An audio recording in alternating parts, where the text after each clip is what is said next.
একের পর এক বাংলাদেশি আলেমদের ভিসা বাতিল করছে অস্ট্রেলিয়া। মিজানুর রহমান আজহারীর ভিসা বাতিলের পর এবার শেখ আহমদুল্লাহর ভিসাও বাতিল করেছে দেশটি।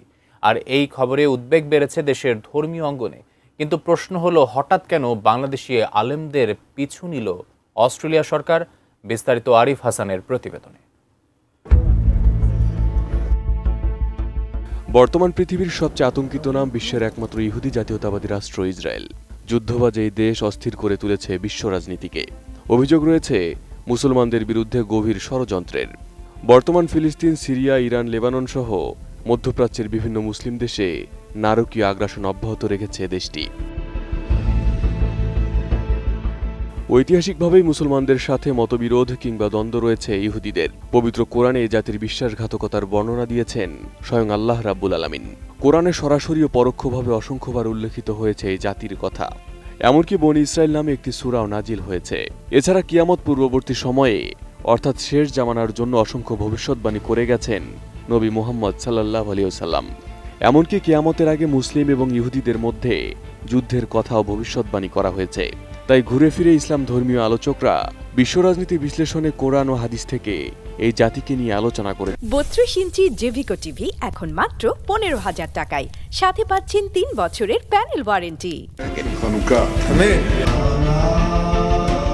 সেই ধারাবাহিকতায় বাংলাদেশের জনপ্রিয় দুই ইসলামিক স্কলার মাওলানা মিজানুর রহমান আজহারী এবং শায়েখ আহমদুল্লাহ বিভিন্ন সময় বক্তব্যের মাঝে জাতি সম্পর্কে আলোচনা করেছেন।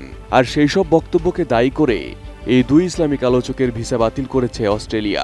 কিন্তু প্রশ্ন হলো, মধ্যপ্রাচ্যকে অস্থির সহ মুসলমানদের বিরুদ্ধে একের পর এক ষড়যন্ত্র চালু রাখা ইসরায়েলের বিরুদ্ধে কথা বললে কেন ব্যবস্থা নেবে অস্ট্রেলিয়া? মূলত অস্ট্রেলিয়া এবং ইসরায়েলের সম্পর্ক অত্যন্ত ঘনিষ্ঠ।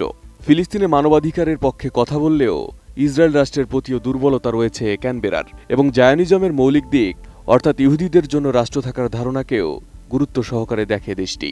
বর্তমানে দুই দেশের সাইবার নিরাপত্তা ও গোয়েন্দা সহযোগিতাও অত্যন্ত ঘনিষ্ঠ। তাই ইহুদি বিদ্বেষী যে কোনো কিছুই তার আমলে নেয়। তবে ইহুদিদের প্রতি দুর্বলতা থাকলেও অন্যান্য ধর্মের প্রতিও সহনশীলতা দেখায় অস্ট্রেলিয়া। বিভিন্ন সময় ইসলাম বিদ্বেষী অবস্থানের বিরুদ্ধে ব্যবস্থা নিতে দেখা যায় ক্যানবেরাকে। গত জানুয়ারি মাসে ইসলামোফোবিক কন্টেন্ট তৈরির অভিযোগে সামি ইয়াহুদ নামে একজন ইসরায়েলি ইনফ্লুয়েন্সারের ভিসা বাতিল করেছিল অস্ট্রেলিয়া সরকার। তবে অস্ট্রেলিয়া সফররত অবস্থায় ইহুদি জাতীয়তাবাদ কিংবা ইসরায়েলকে উদ্দেশ্য করে কোনো আলোচনাই করেননি বলে পৃথকভাবে জানিয়েছেন মিজানুর রহমান আজহারী এবং শায়েখ আহমদুল্লাহ।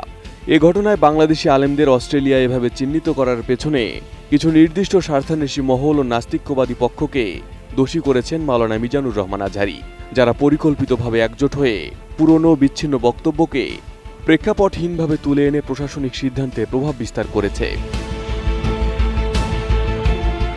শায়েখ আহমদুল্লাহ জানিয়েছেন, অস্ট্রেলিয়ার কয়েকজন বিরোধী রাজনীতিবিদ সোশ্যাল মিডিয়ায় তার বিরুদ্ধে নেতিবাচক মন্তব্য করছে। তার দাবি, সম্প্রতি কিছু চিহ্নিত ইসলাম বিদ্বেষী আলেমদের কিছু বক্তব্যের খণ্ডিত অংশ এবং কিছু বক্তব্যের বিকৃত অনুবাদ করে সোশ্যাল মিডিয়ায় প্রচার করেছে। আর এসবের দ্বারা অস্ট্রেলিয়ার সরকার প্রভাবিত হয়ে থাকতে পারে বলে মনে করছেন এই ইসলামী আলোচক। Arif Hasan, ATN news.